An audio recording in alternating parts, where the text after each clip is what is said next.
Hello everyone, BeardedSnowlYGO here with my very first deck profile. And what better deck to start off with than the deck that started the channel. This video is dedicated to Delaman1000 that requested it in a previous video. So thank you for supporting the channel. I hope you enjoy this deck profile and many more to come. This is a 40 card list, and let's get started. So for the monsters to start off, I have obviously the bread and butter of the deck, 3 Ravina. This is your 1 card combo starter. You can search your deck for a level 4 or lower winged beast monster. It doesn't lock you to Floowandereeze, and you get an additional normal summon. 9 times out of 10, the one you're going to be searching is Eaglin, which I also run 3 of. If you don't run 3 of these guys, you're playing the deck wrong. Eaglin searches for a level 7 or higher winged beast monster, add it to your hand, and you get an additional normal summon. The next 2 are kind of flex picks. I play 2 Stree and 1 Toucan. So Stree banishes a card from either player's graveyard, normal summon, get an additional normal summon, and Toucan is adding any Floowandereeze card in general to your hand from your banished zone, getting an additional normal summon. If you literally play your cards right, you get a neat engine resource loop with these guys right here. But that is it for all of the small birds.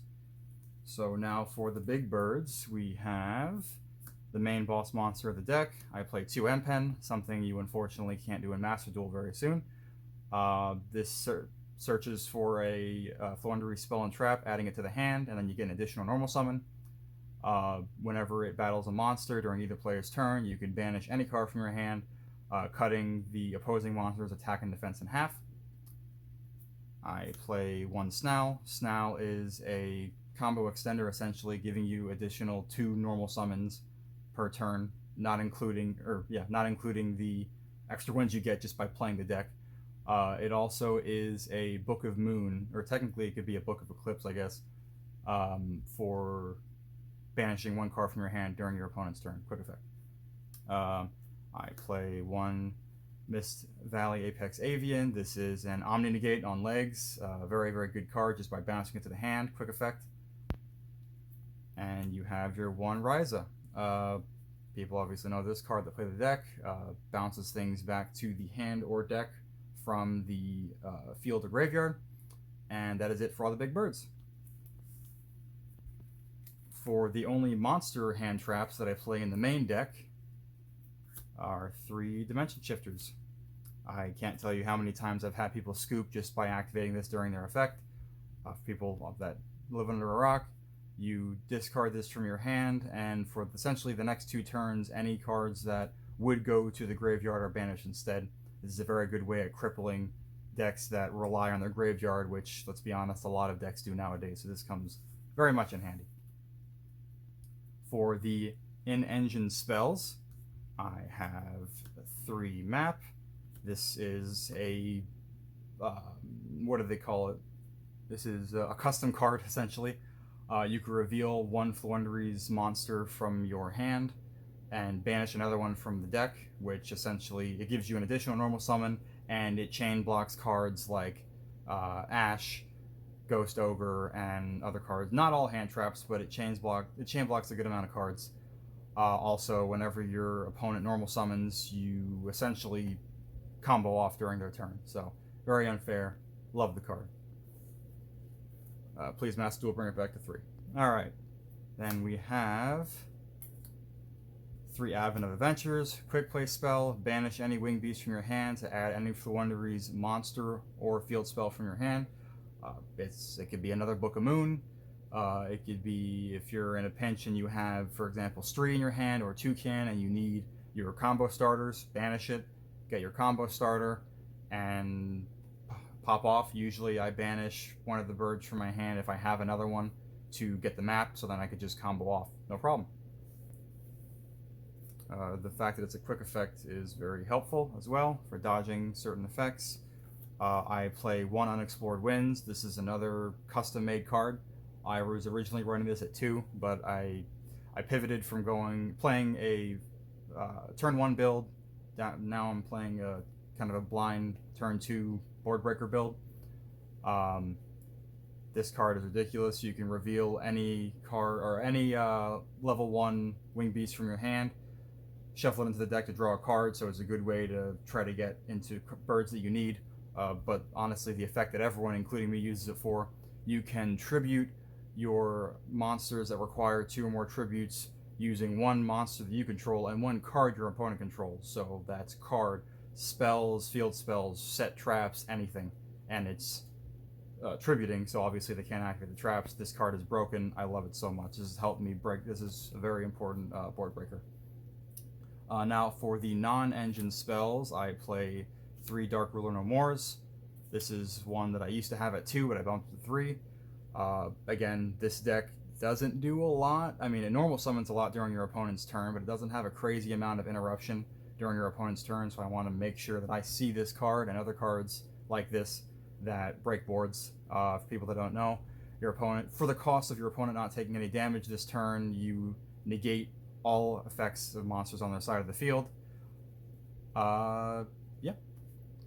Also, it can't be...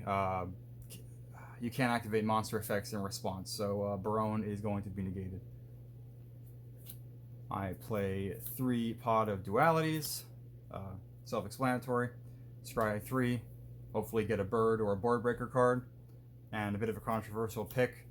I know the other pot is better, but just for money reasons currently, I play 2 Pot of Extravagance. Usually people play 6 pots, but I've had various times where I draw 2 of these and half my hand is bricks now, or even 3 of these and half my hands are bricks.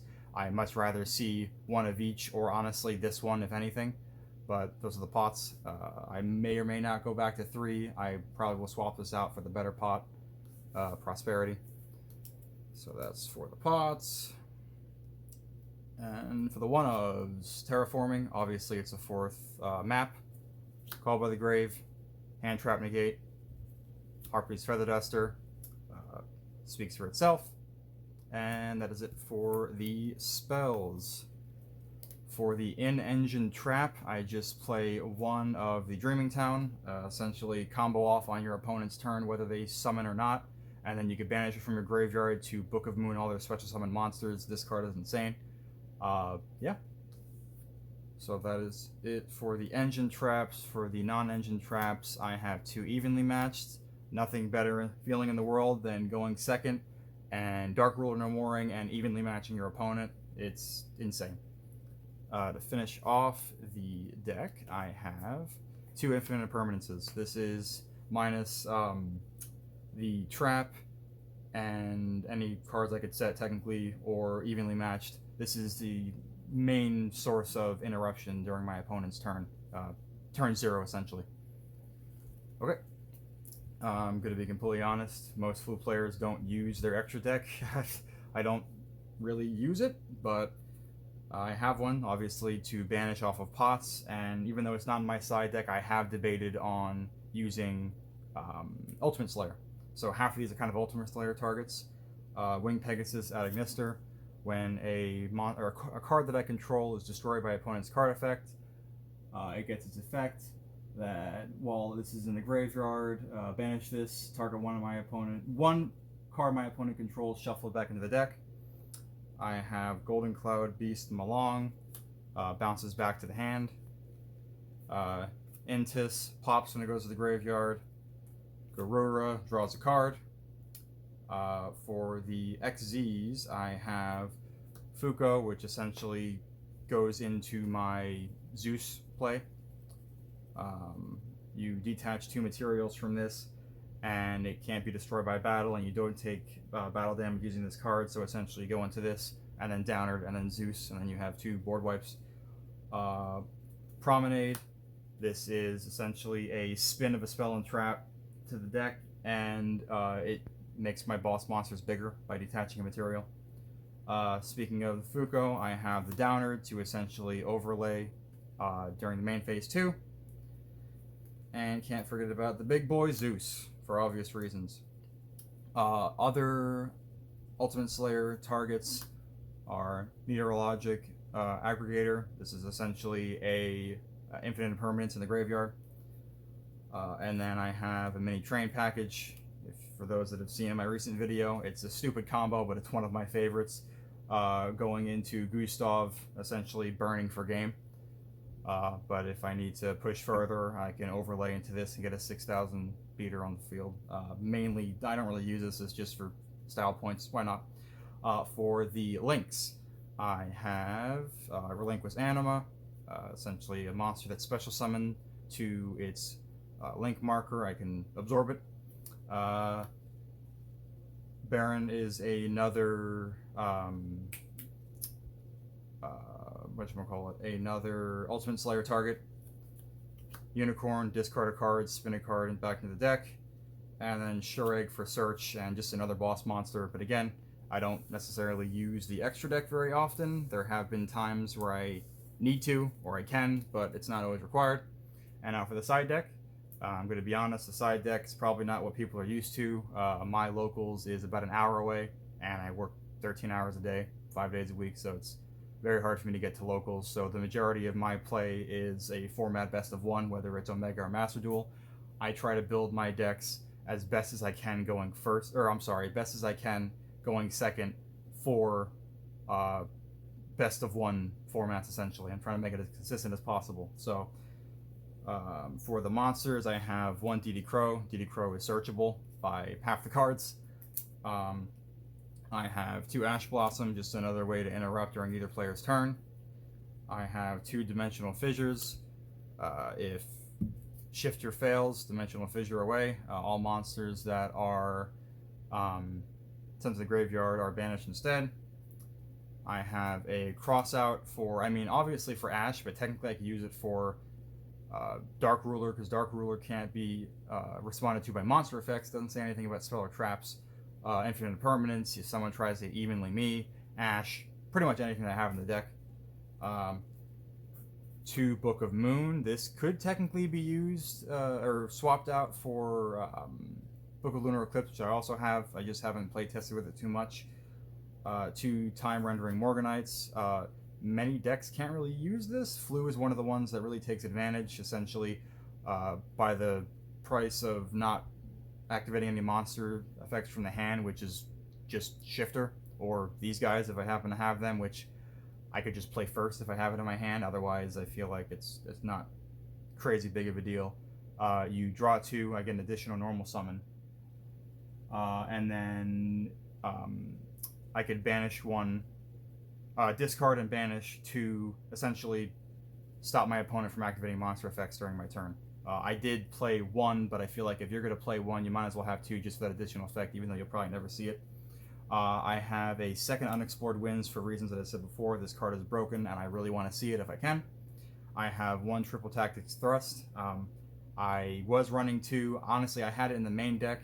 It was very helpful, but I feel like with Floowandereeze, if you're using it, you're kind of in a bad spot, and it didn't always really help me. I'd rather see my engine cards and other board breaker cards other than this, but it's still very good, so I can't not play it.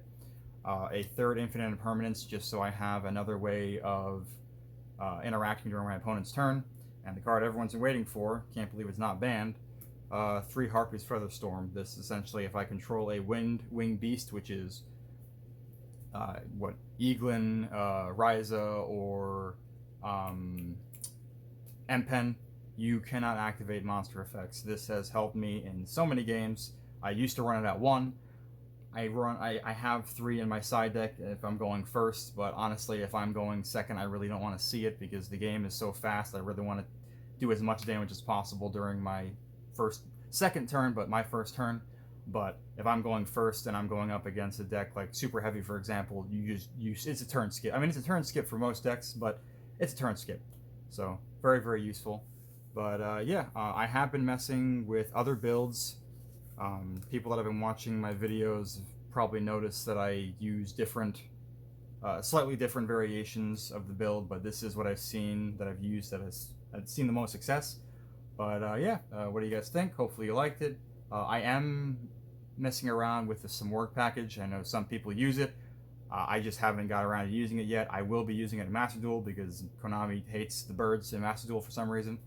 Don't worry about tier limit, but keep punishing the birds. So anyways, hope you guys enjoyed. This has been BeardedSnowlYGO with my first deck profile. Thanks guys, and have a good one.